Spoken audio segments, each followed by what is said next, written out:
미치고 판다, 이 말을 고지 들어서는 안 된다, 그런 말이 있죠. 다 사람마다 생존에 대한 그 본능이 있거든요. 뭐 특별한 일이 아닌 이상 그렇게 뭐 매일같이 죽고 싶다, 빨리 가고 싶다, 그렇게 생각이 잘 안 드는 게, 하나님이 살고자 하는 그 생존의 본능을 다 사람들에게 주셨기 때문이죠. 장사는 왜 하는 거예요? 이익을 남기려고 하는 거 아닙니까? 경제활동, 상업이라는 게 이윤을 목적으로 하는데 미치고 장사한다, 그건 그렇게 믿을 만한 말이 못 된다는 겁니다. 미치고 장사해서는 안 되죠. 뭔가 좀 남아야죠. 그렇지 않습니까? 그런데 오늘 여기 말씀에 정말 장사를 잘못한 사람이 있다는 것을 우리에게 하나님이 소개하고 있습니다. 누구입니까? 에서라는 사람이에요. 이 사람은 정말 장사를 잘못한 사람입니다. 오늘 이 성경에 뭐라고 말씀했습니까? 여러분, 아브라함의 아들이 누구죠? 이삭이죠. 이삭의 아들이 누구입니까? 두 형제 있었죠. 에서와 야곱이라는 두 아들이 있었습니다. 그런데 큰아들 에서는 아주 남자다운 사람이에요. 활동적인 사람입니다. 굉장히 이 사람은 사냥을 좋아해 가지고 그저 그 사냥을 통해서 들짐승을 잡아 가지고 요리를 해서 아버지 이삭을 잘 대접을 했어요. 그래서 그 아버지가 그 에서를 무척 좋아했죠. 그런데 그 어머니, 그 두 형제의 어머니는 또 누구를 더 사랑했습니까? 동생 야곱을 더 사랑했어요. 그 야곱을 사랑한 특별한 이유는 성경에 나오지 않았습니다. 그 마음이 갔는가 봐요. 야곱은 그럼 어떤 사람입니까? 굉장히 내성적인 사람이에요. 어머니 치마폭을 잡고 어렸을 적부터 도는 사람이었습니다. 성경에 그 사람은 성격도 조용한 사람이라고 그렇게 표현을 했습니다. 그런데 어느 날 에서가 들에 나가서 사냥을 했거든요. 하루 종일 이리 뛰고 저리 뛰고 그냥 사냥하느라고 얼마나 바쁘게 움직였는지 몰라요. 그래서 그 사람이 너무 시장했던가 봅니다. 배가 고팠어요. 피곤하기도 하고요. 그래서 집에 돌아왔는데 그때 야곱이 팥죽을 쓰고 있었어요.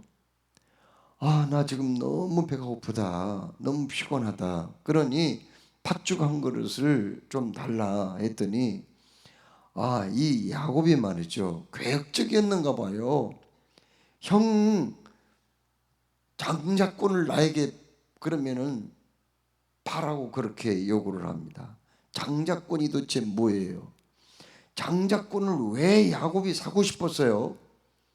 그랬더니 이 에서 형이 말이죠, 뭐라고 얘기합니까? 내가 지금 배고파서 죽게 생겼는데 장자권 그까짓 게 뭐가 지금 소중하느냐, 뭐 그게 중요하냐, 그렇게 해라, 그렇게 해. 그래서 자기의 장자권을 팥죽 한 그릇에 팔아버렸다, 이렇게 말씀합니다.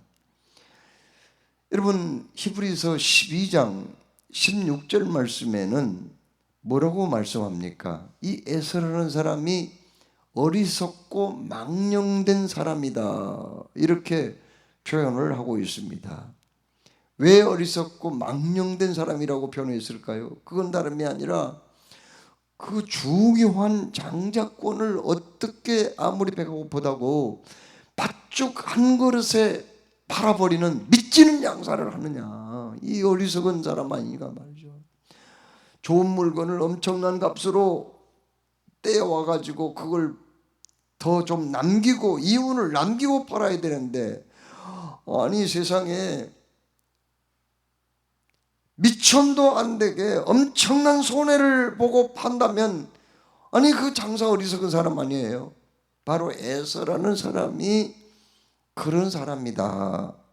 성경에 그렇게 말씀을 하셨습니다. 자, 그러면 장자권이라는 게 도대체 뭐예요? 장자란 큰아들이라는 말이 아니에요, 그렇죠? 큰아들에게는 이스라엘 사회에서, 우리나라도 옛날에 법이 바뀌기 전에는 그랬습니다만은, 이스라엘에서 큰아들은요 상당한 특권이 있었어요.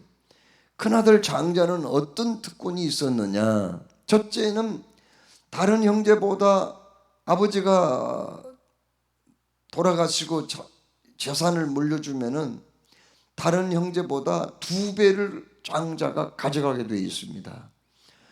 거기다가 장자는요 그 가문의 대표자예요. 그 사람이 어떤 주장을 하거나 중요한 말을 하면은 특별한 일이 없는 한 따라줘야 있어요. 그 가정 모든 형제자매들이 다 따라줘야 돼. 굉장히 장자를 아버지 대신으로 그렇게 존중히 여기고 높여주는 그런 풍습이 있었습니다. 거기다가 이 장자는요 그 아버지의 그 가문의 대를 이어가는 그러한 중요한 그 위치에 있는 사람이었습니다. 가문의 대를 이어가는 거예요. 여러 자녀가 있지만 장자는 아버지의 그 혈통을 이어가는 그런 특권이 있었습니다. 물론 의무도 있었죠. 아버지가 돌아가시고 어머니 홀로 남으면은 어머니를 끝까지 잘 봉양을 해야 할 의무도 있고, 아직 결혼하지 않는 누이들이 있으면은 그 누이들이 좋은 신랑감 만났을 때 결혼식까지 책임지고 잘 해줘야 할 그런 의무도 있었습니다만은, 아무튼 이 장자에게는 그 가문의 대표성을 가지고 이끌어갔던 그런 특권이 있었다는 거예요. 그런데 오늘 여기 말씀에 장자권을 팔았다. 사실 그 당시에 장자권은요 자기가 감당하지 못할 것 같으면, 너무 그 의무가 너무 막중해서 감당하지 못할 것 같으면 실제로 다른 형제에게, 유능한 형제에게 그 팔아 넘기는 그런 일도 없잖아 있었다고 합니다. 전통적으로. 그렇다고 해서 오늘 여기 말씀에 장자권을 팔았다고 해서 뭐 그게 전혀 없는 일은 아니에요. 있을 수 있는 일이었습니다. 그런데 왜 에서에게는 이 장자권 팔아넘긴 것에 대해서 성경에서까지 들먹이며 그는 참으로 망령된 사람이라고 그렇게 평가를 했을까요? 여기 에서의 장자권은 다른 사람들이 가지고 있는 장자권과 다른 점이 하나 있었습니다. 그건 뭐냐면은 그 가문은 언약의 혈통의 가문이었거든요. 무슨 얘기인가요? 하나님께서 아브라함을 부르실 때 너는 너의 본토 친척 아버지 집을 떠나 내가 내게 지시할 땅으로 가라, 이렇게 말씀하시면서 뭐라고 말씀하셨어요? 이렇게 말씀합니다. 땅의 모든 족속이 너로 말미암아 복을 얻을 것이니라, 이렇게 말씀했거든요. 이 말씀 무슨 말씀이에요? 아브라함을 통해서 그리스도 예수님을 보내신다는 그런 중요한 약속이거든요. 그래서 아브라함을 통하여 이 세상 모든 족속들이 복을 받는다는 거 아니에요?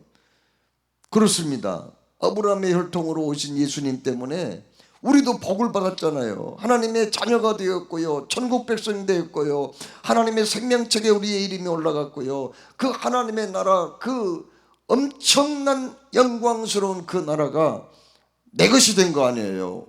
우리는 천국의 상속권을 가지고 있거든요. 그런데 그 복이 아브라함으로 인하여서 이 땅에 오신 예수님으로 말미암아 얻은 복이라고 말이에요. 그러니 이 장자권, 여기에서 얘기하는 장자권은 정말 다른 사람이 가지고 있는 장자권과는 비교가 되지 않을 만큼 굉장히 중요한 장자권이란 말이죠. 하나님이요, 이 장자권 메시아 혈통을 이어갈 그 장자권을 가지고 있으면은 그 누가 함부로 손을 대지 못해요. 해칠 수도 없어요. 그래서 아브라함에게 뭐라고 말씀했어요? 너를 축복하는 자에게는 내가 복을 내리고 너를 저주하는 자에게 내가 저주하리니, 이렇게 말씀했거든요. 왜요? 장자권 메시아의 계보를 이어갈 수 있는 믿음의 조상이기 때문에 하나님이 그렇게까지 말씀을 하신 거예요.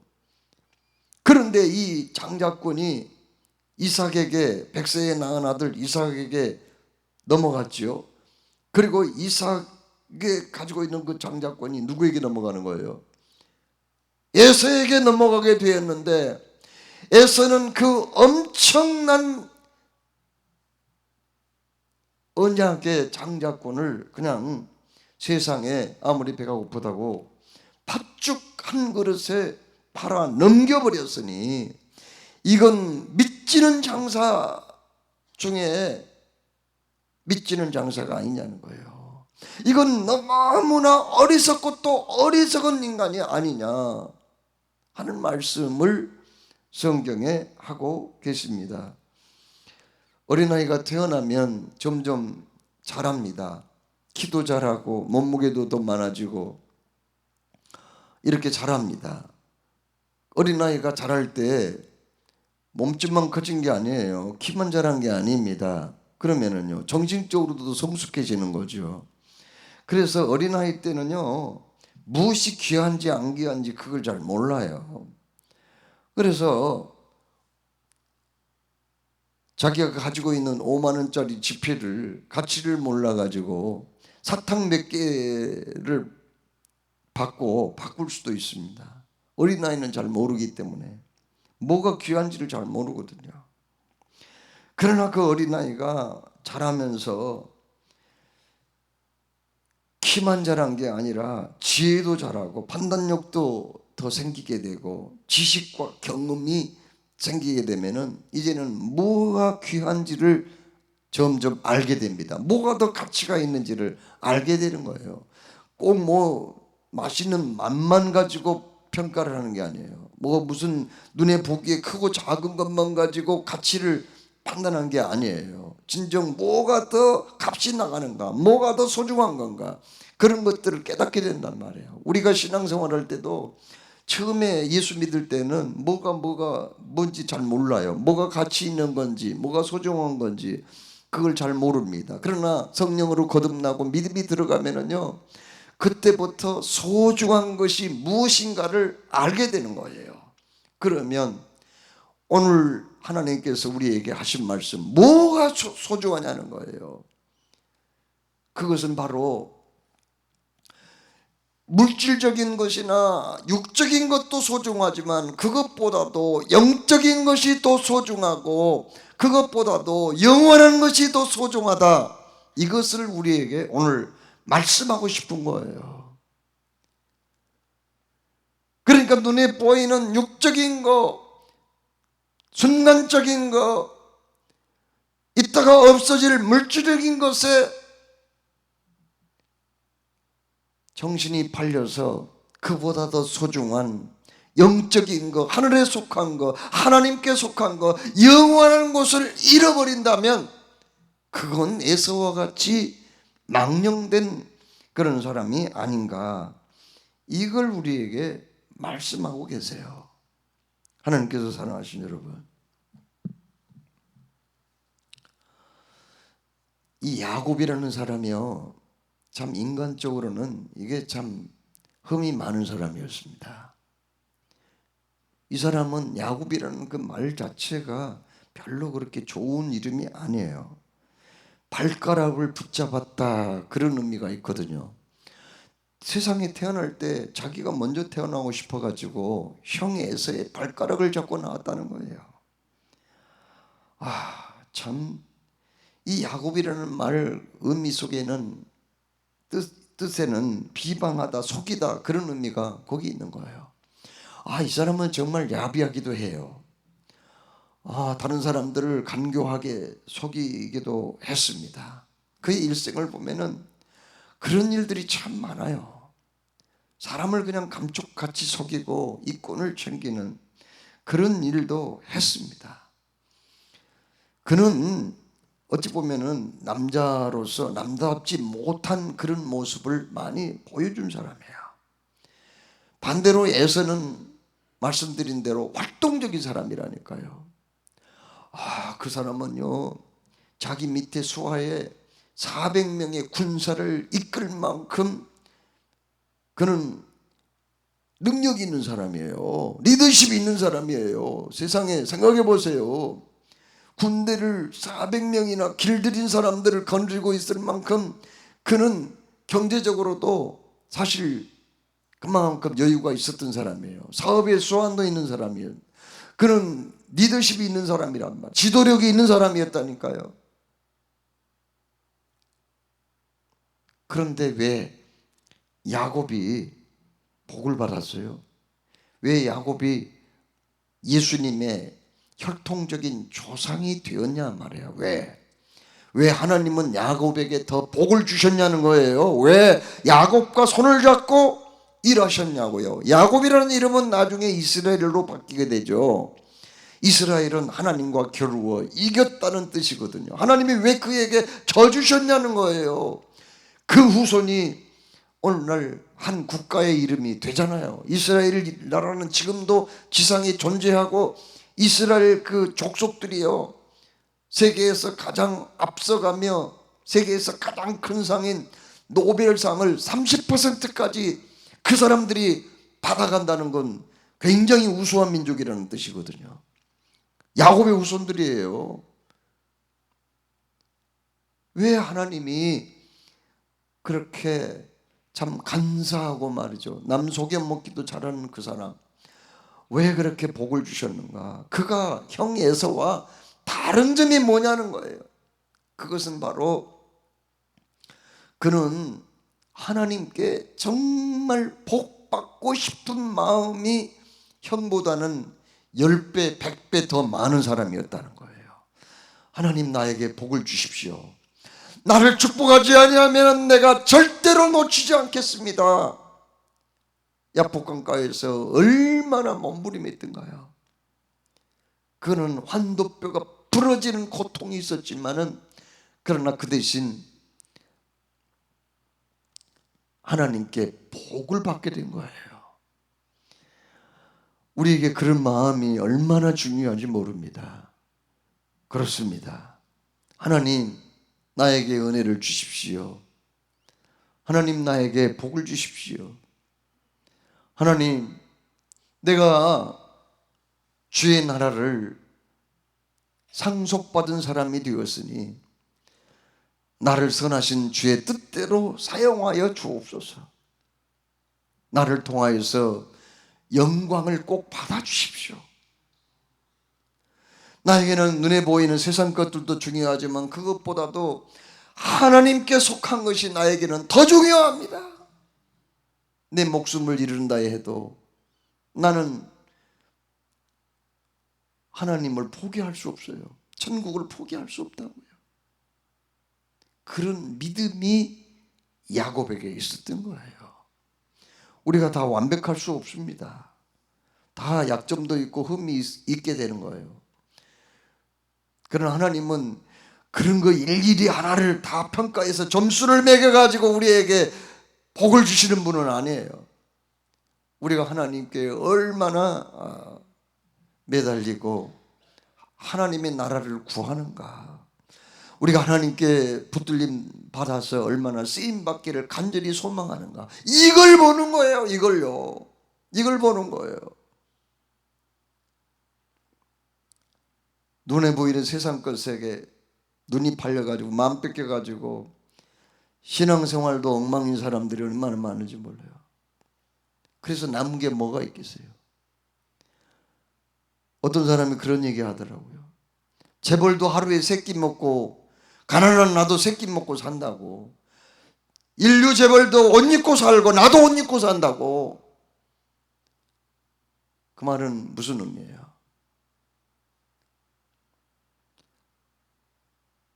어차피 우리 인생은 주어진 환경 속에서 살다가 또 하나님 부름받아 가게 되는데,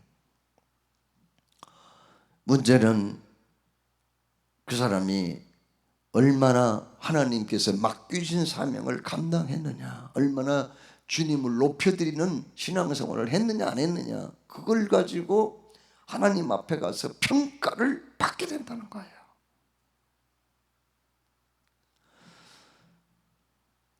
금년은 유독 무더웠습니다. 폭염이 정말 기승을 부리고 폭염으로 인해서 많은 사람들이 힘들어했습니다. 그러나 이제 어느덧 9월이 되었네요.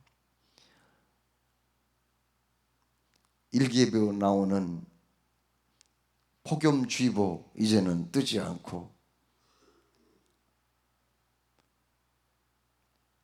그날의 최저기온과 최고기온을 알려주는 그 숫자를 보면은 많이 내려간 것 같습니다.